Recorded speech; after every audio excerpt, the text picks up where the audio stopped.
We all have goals and dreams that seem a little far-fetched. Sometimes we hardly even admit them to ourselves, but then when we lie awake at night and we dream about the thing we always wanted to be, and we assume it can never happen.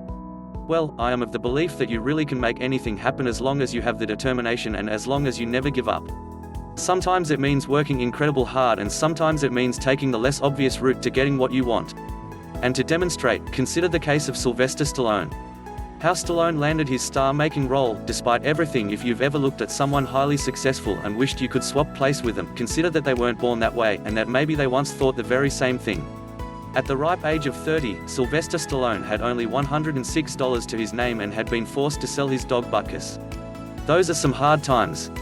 Sly always wanted to be a film star, but whenever he applied for roles, he would be turned down on the basis of his slurring voice and his heavy stature. He was considered only for roles like Thug 1, never starring roles. So Stallone stopped trying the same thing and instead turned to something else he was good at: writing. Sly wrote the script for Rocky allegedly in a single night, though he returned to edit the draft many times and submitted it to a producer after an audition that didn't go that well. The studios loved the story of the spunky underdog who came good, and they offered him $300,000 to make the movie, roughly the equivalent of $1 million today. Remember, Sly has $106 in his accounts right now.